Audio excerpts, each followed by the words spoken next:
오늘도 이곳에 함께 모여 하나님께 예배드리고 계신 여러분 모두에게 우리 주님의 은혜와 평화가 넘치시기를 바랍니다.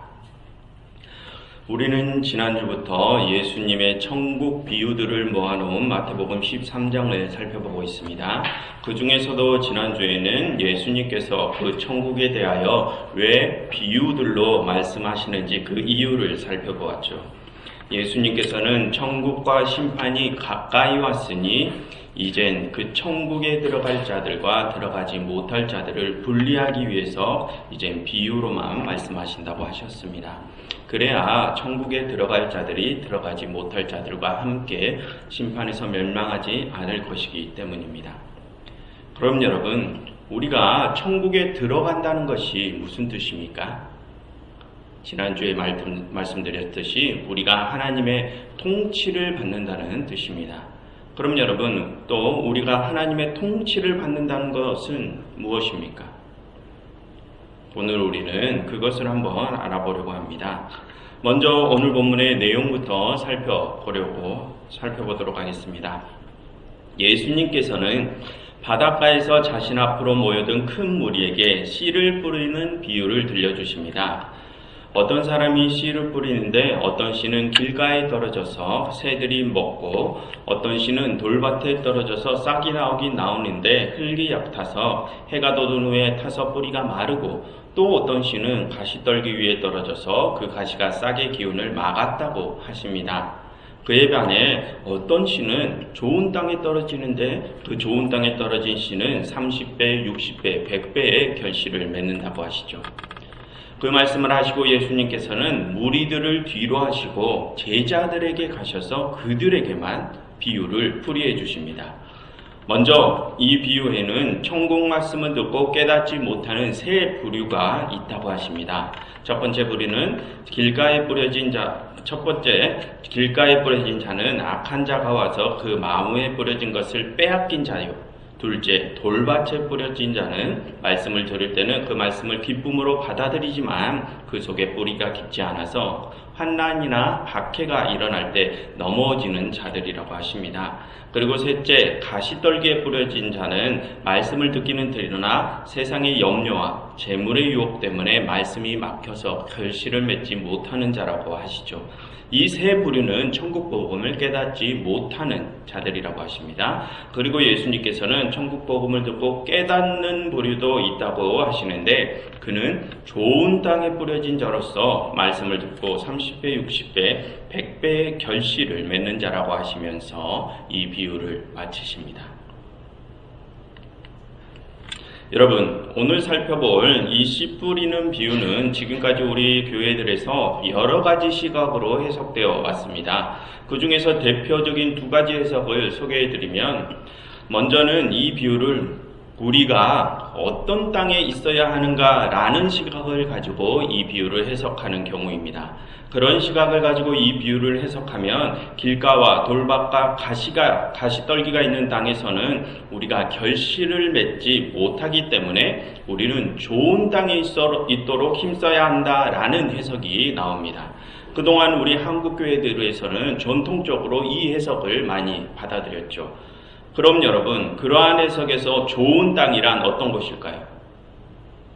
이 해석에서 좋은 땅이란 악한 자나 환난이나 박해 그리고 세상의 염려와 재물의 유혹이 없는 곳을 가리키는데 그곳을 교회라고 봅니다. 그러니 그 해석은 우리가 그 좋은 땅인 교회에 붙어 있어야 우리가 결실을 맺을 수 있다라는 결론으로 이끌어가죠. 그리고 그 다음으로 그동안 교회들에서 많이 받아들인 해석은 이 비유에 나온 씨 뿌리는 자를 우리라고 여기고 해석하는 경우입니다. 그러한 시각을 가지고 이 비유를 보면 너희는 씨를 뿌리는 자들이다. 그런데 너희가 길가나 돌밭이나 가시떨기가 있는 땅에 씨를 뿌리면 결실을 맺지 못한다. 그러니 너희는 좋은 땅에 씨를 뿌려라. 그래서 30배, 60배, 100배의 결실을 맺어라. 이런 식의 결론에 도달하죠. 그러한 두 가지 해석이 지금까지 우리 한국교회에서 많이 받아들여졌던 해석입니다. 그런데 여러분, 사실 이 비유는 그러한 시각들로 풀이되면 안 되는 비유입니다. 왜냐하면 예수님께서는 그 비유들이 어떠한 시각을 가지고 어떻게 해석돼야 하는지를 명확하게 이 비유에서 말씀해 주시기 때문입니다. 그래서 이제 예수님께서 이 비유를 말씀하신 그 분명한 목적과 이유에 대해서 이제 알아보도록 하겠습니다. 여러분, 그에 앞서서 이 비유가 방금 말씀드린 그러한 두 가지 시각들에서 해석되면 안 되는 이유에 대해서 먼저 말씀드리고 넘어가겠습니다. 여러분, 성경에서 18절과 19절을 보시면 예수님께서는 씨 뿌리는 비유를 드리라 라고 하시고, 아무나 이 천국 말씀을 듣고 깨닫지 못할 때는 이라고 말씀하시죠. 여러분, 그 부분을 통해서 18, 19절을 통해서 우리는 이 비유에서 씨앗이란 그 천국 말씀, 천국 복음을 뜻한다는 것을 알 수 있습니다. 여러분, 그것은 이 비유를 어떠한 식으로 해석하든 변하지 않는 것입니다. 여기서의 씨앗은 천국 복음을 뜻합니다.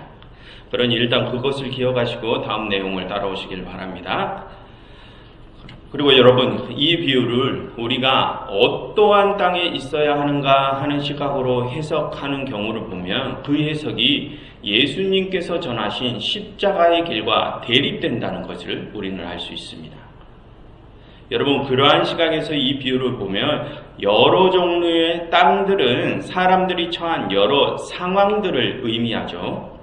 길가는 악한 자들이 믿음을 흔드는 상황을 뜻하고, 돌밭은 환난과 박해의 어려움이 닥친 상황을 뜻하고, 가시떨기는 염려와 재물의 유혹이 있는 상황을 뜻합니다. 그래서 그런 여러 어려운 상황들 속에 있는 사람들은 신앙을 지키기가 어렵다는 것이 이런 시각으로 비유를 해석했을 때 나오는 결론입니다. 그런데 여러분, 만약 그런 식의 논리라면 좋은 땅에 있는 사람들은 그저 운이 좋았을 뿐입니다. 그들은 천국 복음이 세상에 뿌려졌을 때 그저 좋은 땅에 뿌려졌기 때문에 운이 좋게 천국에 들어가는 것이죠. 이렇게 좋은 땅에 운이 좋게 있는 사람들은 악한 자들의 공격과 환난과 박해와 세상의 유혹을 받지 않아도 된다는 결론이 나옵니다. 운이 좋게 말입니다. 그런데 여러분, 예수님께서 전하신 십자가의 길은 어떤 길입니까? 그렇게 이 세상을 살아가면서 그 어떠한 고난도 받지 않는 길입니까? 그렇지 않죠. 반대로 그 십자가의 길은 이 세상을 살아가면서 그렇게 수많은 고난과 환난을 겪지만 그 고난과 환난에 정면으로 맞서서 그 속에서 주님의 뜻대로 서 있으려고 부단히 투쟁하는 길입니다. 그 십자가의 길은 그런 여러 환난과 고난들을 건너뛰는 길이 아닙니다. 근데 이 시각에서 보면 우리가 교회에 있으면 그런 환난과 고난을 받지 않아도 된다고 하죠. 그래서 이 비유를 우리가 그렇게 어떤 땅에 있어야 하는가 이런 식의 시각으로 해석을 하면 우리는 그냥 좋은 땅에 있으면 그런 고난과 환난을 겪지 않고 그저 편안히 천국으로 직행한다라는 결론이 나옵니다. 그래서 그러한 해석은 예수님께서 가셨던 십자가의 길과는 전혀 다른 길을 제시하는 결론에 도달하죠. 그리고 다음으로 이 비유에 나오는 씨 뿌리는 자를 바로 우리라고 여기고 해석하는 경우를 보겠습니다. 그 경우도 예수님의 사역의 방식과 대립이 됩니다. 여러분, 그러한 시각으로 이 비유를 해석하면 우리 사람들 중에 여러 어려움을 겪는 이들에게는 복음을 전하면 안 되고 그저 이미 좋은 땅에 있어서 어려움이 없는 이들에게만 복음을 전해야 한다는 결론이 나옵니다. 복음을 받아들일 만한 사람을 골라서 복음을 전하라는 결론이죠. 그래서 성공의 확률을 높이라는 것입니다. 그런데 여러분, 예수님께서 그렇게 성공의 확률을 따져가면서 천국 복음을 전하셨습니까? 그렇지 않죠. 예수님께서는 모든 사람들에게 복음을 전하셨습니다. 좋은 상황에 처한 사람이들, 고난과 환난 속에 있는 사람이들, 그들 모두에게 전하셨습니다. 더욱이 예수님은 어려움 속에 있는 사람들에게 더 많이 복음을 전하셨죠. 그래서 이 비유를 복음은 받아들일 만한 사람들에게 전해야 한다는 식으로 해석하는 것 또한 예수님의 사역의 방식과 대립된다는 것을 알 수 있습니다. 그럼 여러분, 우리는 이 비유를 어떻게 해석해야 할까요?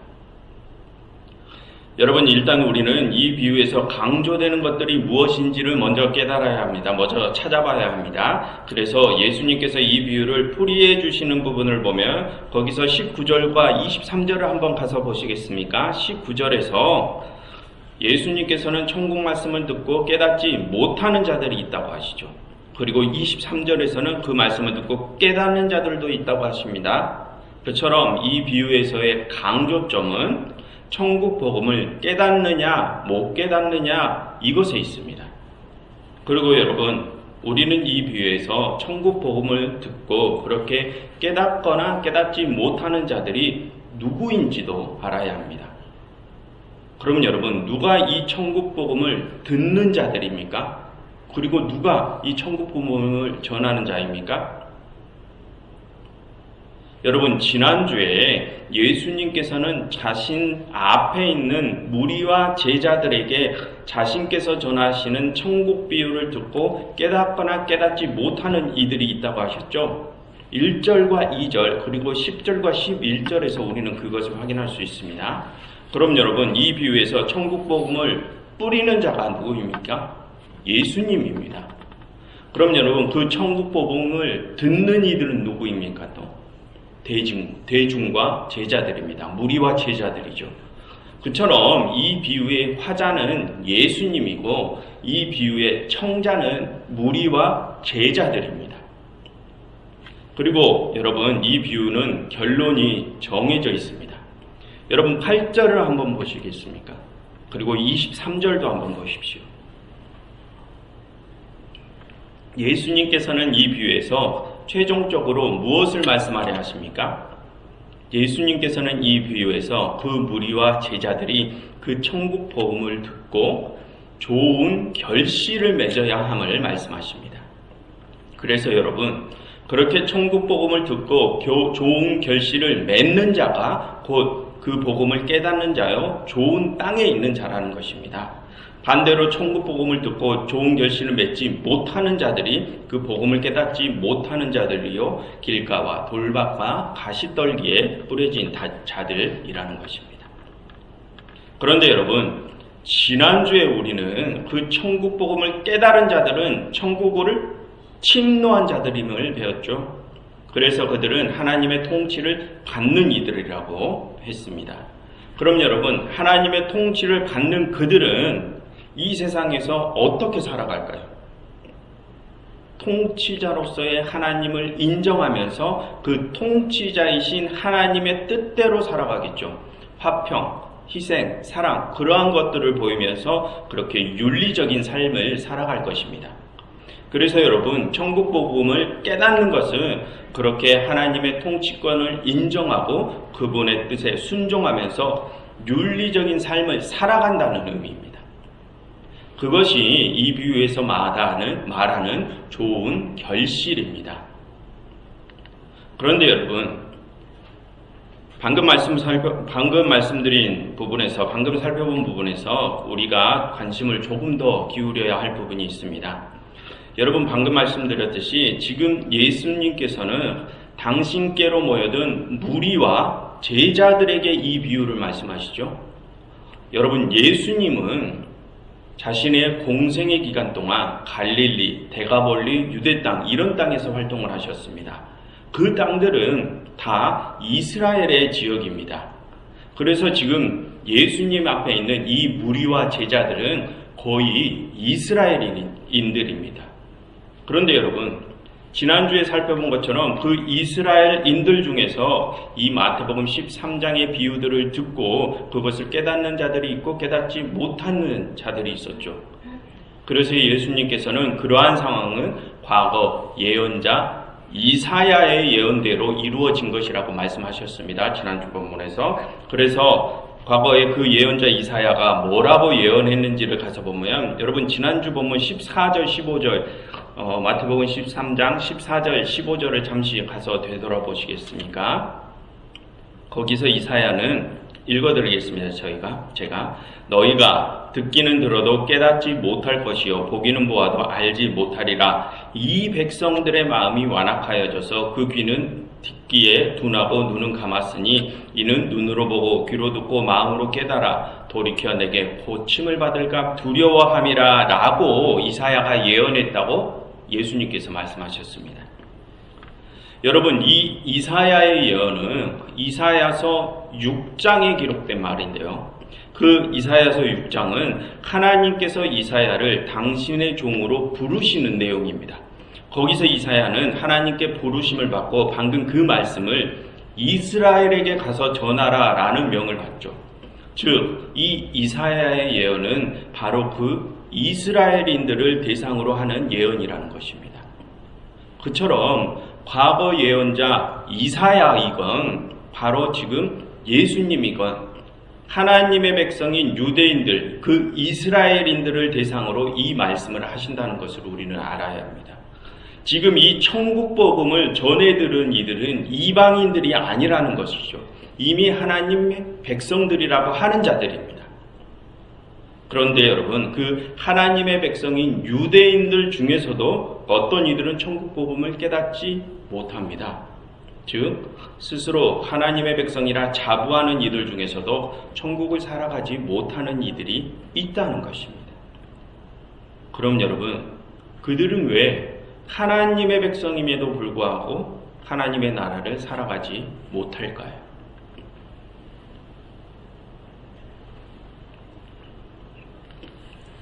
여러분, 방금 전에 우리는 이사야서 6장의 내용을 잠깐 살펴보았죠. 거기서 하나님께서는 이사야를 당신의 종으로 부르셨다고 했습니다. 그런데 그때 이사야는 환상 중에 하나님을 만나는데요. 그 내용을 잠깐 소개해드리면, 하나님께서는 스랍들을 보내시어, 천사와 같은 그런 종류의 인물들입니다. 스랍들을 보내시어 이사야의 죄를 사해 주십니다. 그리고 그 뒤에 하나님께서는 내가 누구를 보낼고 우리를 위하여 누가 갈고 라는 말씀을 하시죠. 하나님은 범죄한 이스라엘에게 가서 당신의 뜻을 전할 자를 하나님께서 찾으시는 것입니다. 그래서 이사야는 내가 여기 있나이다, 나를 보내소서라고 응답을 합니다. 그러니 하나님께서는 그렇게 스스로 종이 되기를 고백한 이사야에게 사명을 주시죠. 그 순서가 화면에 나와 있는 이 순서입니다. 여러분, 우리는 그 내용을 통해서 하나님께서 이 세상 모든 사람들을 부르시는 방식을 알 수 있습니다. 여러분, 하나님께서는 먼저 이사야의 죄를 사해 주십니다. 하나님께서는 사람들이 자신에게로 나오기 이전에 먼저 그들의 죄를 값없이 사해 주십니다. 여러분, 그것은 하나님의 은혜죠. 그렇게 먼저는 하나님의 은혜가 사람들에게 내려집니다.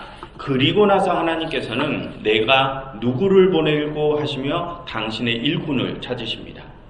하나님께서는 강제적으로 사람들을 당신의 일꾼으로 삼지 않으시죠. 하나님께서는 사람들의 자발적인 응답을 원하시는 것입니다. 그래서 이사야가 내가 여기 있으니 나를 보내소서라고 하나님의 부르심에 자발적으로 응답을 합니다. 그러니 그때 하나님께서는 이사야를 자신의 종으로 삼으십니다. 여러분, 이러한 방식이 하나님께서 우리를 부르시는 방식입니다. 그런데 여러분, 이 상황에서 하나님이 내가 누구를 보낼고 하니 이사야가 나를 보내소서라고 응답하는 것은 그 이사야가 자신의 죄를 사하신 하나님을 자신의 주인으로 인정했음을 의미하죠. 그리고 또한 그것은 이사야가 자신이 죄인이었음을 인정했다는 것을 의미합니다. 하나님께서 나의 죄를 사해 주셨는데 내가 그것을 받아들였다는 것은 나는 이전에 죄인이었음을 인정했다는 것입니다. 그래서 이사야는 그렇게 자신의 죄를 인정하고 이제는 주님의 종으로 살겠다고 결단한 것이죠. 그럼 여러분, 이 상황이 어떤 상황과 똑같습니까? 우리가 얼마 전에 살펴본 잃은 아들을 되찾은 아버지 비유에 나온 그 둘째 아들의 상황과 똑같습니다. 그 둘째 아들은 아버지의 재산을 탕진해버린 죄를 지었지만 자신의 죄를 인정하고 이제는 하나님의 종으로 살겠다는 결단을 했었죠. 그 상황과 똑같은 상황입니다. 이사야는.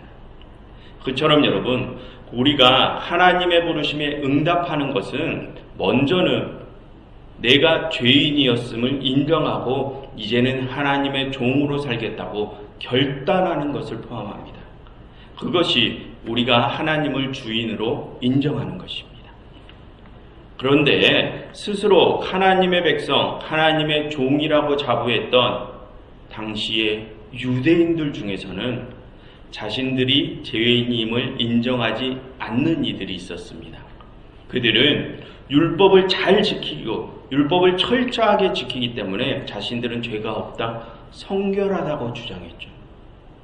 하지만 여러분, 그들의 그런 교만함 때문에 그들은 하나님의 참된 종이 될 수 없습니다.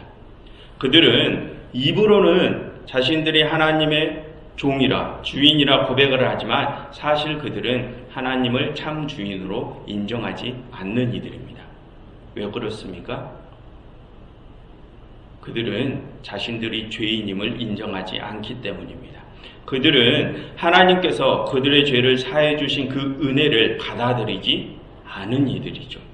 그래서 그들은 하나님의 백성이라 자부하지만 천국을 살아가지 못하는 자들입니다. 그처럼 여러분, 우리가 하나님을 주인으로 인정하는 것은 먼저 내 자신이 죄인임을 인정하는 것부터 시작됩니다. 그리고 하나님의 죄사함의 그 은혜를 받아들이고 그렇게 내가 하나님께 은혜를 입었으니 이제는 하나님의 종으로 살며 그분의 뜻대로 살겠다, 이런 결단으로 나아가는 것이 하나님을 주인으로 인정하는 것입니다. 그저 우리가 성전에 앉아서 유대인들처럼 입으로 하나님은 나의 주인이십니다, 이것이 아니라는 말이죠. 이사야서 6장은 그것을 가르쳐 주는 장입니다. 그리고 예수님께서는 그 내용을 다시 이스라엘인들에게, 유대인들에게 상기시켜 주셨죠. 여러분, 방금 이사야서에서 살펴본 것처럼 하나님께서는 이 세상 모든 사람들의 죄를 값없이 사해 주셨습니다. 그것은 은혜죠. 그런데 어떤 사람들은 자신의 죄를 인정함으로써 그 은혜를 받아들이고 어떤 사람들은 그 은혜를, 자신의 죄를 인정하지 않음으로써 그 은혜를 받아들이지 않습니다. 그래서 그것을 받아들인 사람은 하나님의 나라로 돌아가서 하나님의 종으로서 하나님의 통치를 받고자 하는 것이고, 그것을 받아들이지 않는 사람들은 하나님의 나라로 돌아가지 않고 하나님의 종으로서 그분의 통치를 받고자 하지 않는 사람들입니다. 그럼 여러분, 결국 자신의 죄를 인정하지 않아서 하나님의 죄사함의 은혜를 받지 않은 사람들은 어떻게 살아가겠습니까? 그들은 하나님의 통치를 받지 않기 때문에 여전히 죄악을 저지르며 범죄를 저지르며 살아가겠죠. 즉, 자신의 죄를 인정하지 않는 사람들은 죄악을 버리지 못하고 윤리적인 삶을 살아가지 못한다는 것입니다. 그들은 결실을 맺지 못한 자들, 길가와 돌밭과 가시떨기에 뿌려진 자들입니다.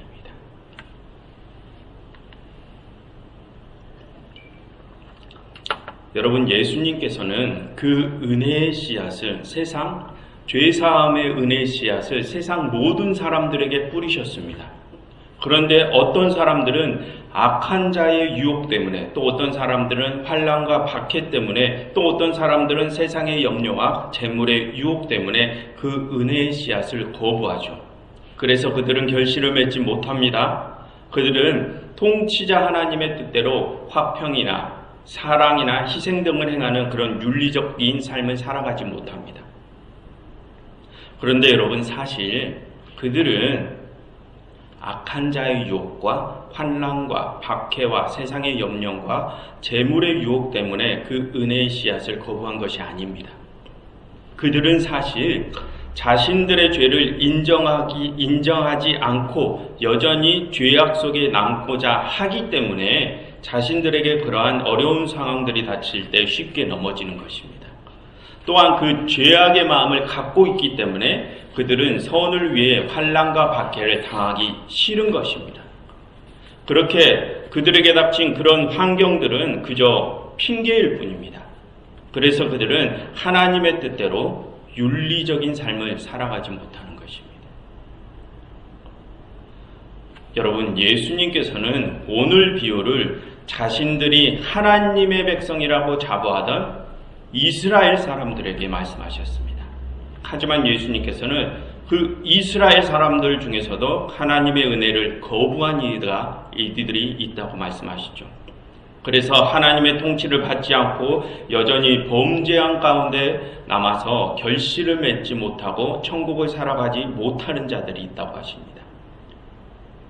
그래서 예수님께서는 말씀하시죠. 나더러 주여 주여 하는 자마다 다 천국에 들어갈 것이 아니요 다만 하늘에 계신 내 아버지의 뜻대로 행하는 자라야 들어가리라 라고 예수님은 말씀하십니다. 여러분, 그러한 상황은 현재 자칭 우리 그리스도인들이라고 하는 우리에게도 똑같이 적용됩니다. 지금 이 교회에서 예수님을 아무리 주님이라고 불러봤자 우리에게 윤리적인 결실이 없다면 예수님께서는 우리를 당신의 몸인 참 교회로 보지 않으십니다.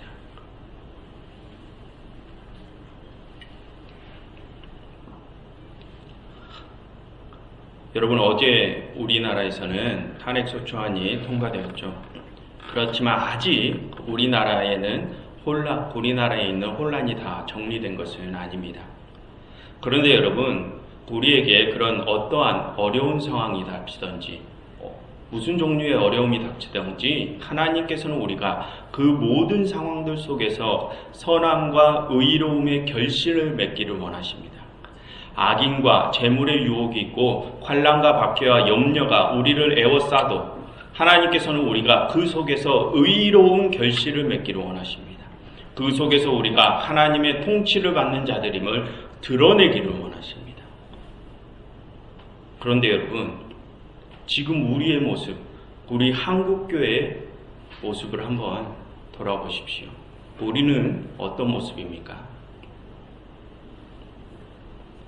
여러분, 다행히도 어제 탄핵안이 통과되어서 다행이지만 그래도 잠시 우리 한국교회의 현실에 대해서 돌아보는 시간을 잠깐 가지도록 하겠습니다.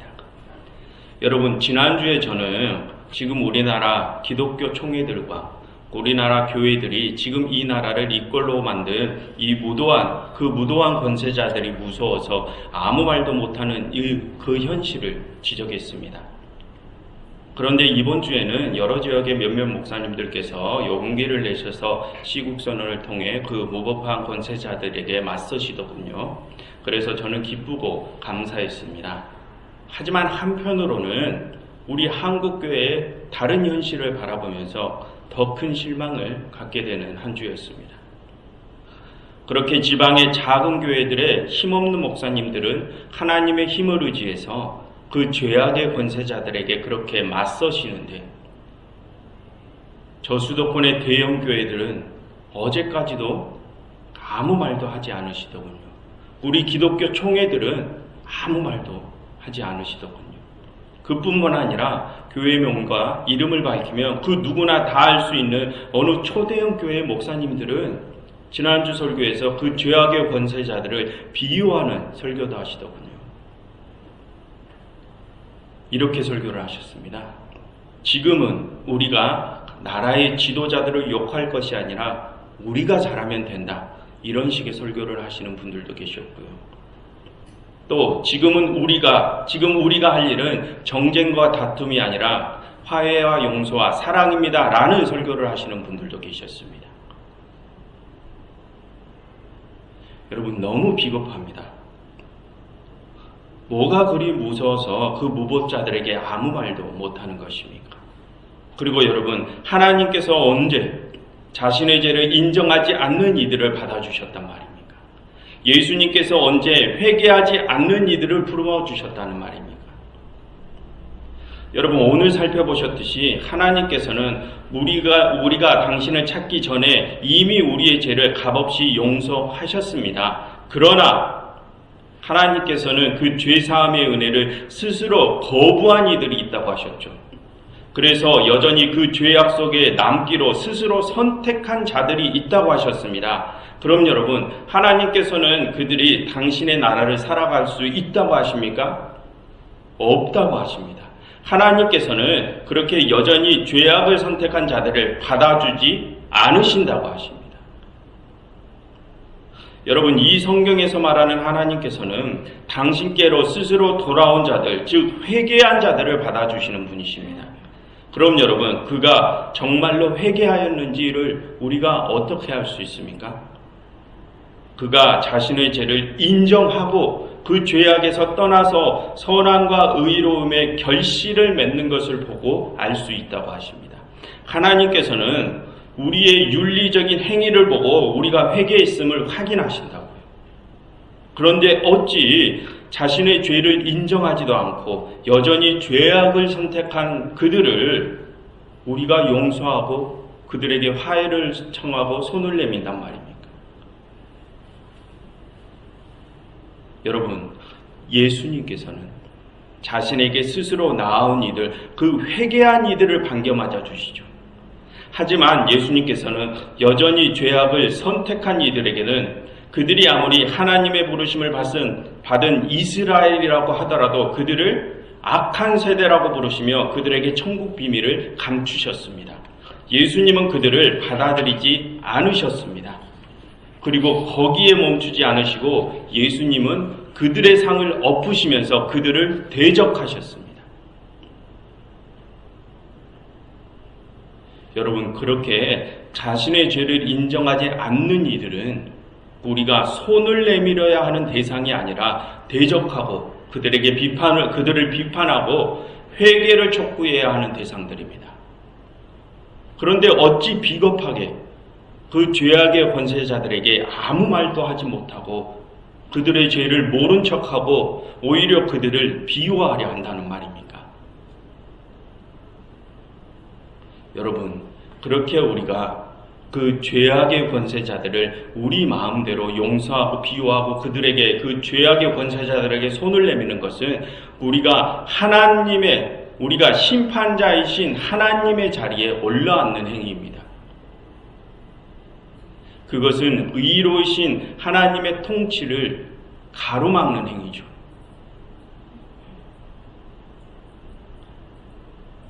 대한민국의 교회들과 그리스도인 여러분, 범죄한 권세자들에게 맞서지 못하는 비겁한 모습을 감추기 위해서 상황에 맞지 않는 주님의 가르침을 내세우지 마십시오. 내 비겁함을 용서와 화해와 사랑 뒤로 숨기지 마십시오.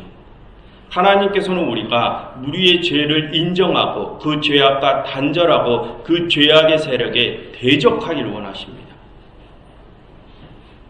그러니 그리스도인 여러분, 나의 죄를 먼저 찾으시고 그 죄를 인정하시고 떨쳐버리십시오. 그래서 선함과 의로움으로 죄악과 불의에 당당히 맞설 수 있는 우리가 되기를 간절히 바랍니다. 기도하겠습니다. 하나님, 저희가 내 자신의 죄악에서 벗어나 선함과 의로움의 참 결실을 맺는 자들이 되게 하시옵소서. 그래서 의와 불의와 죄악에 당당히 맞서는 저희가 되게 하시옵소서. 예수 그리스도 이름으로 기도드렸습니다. 아멘.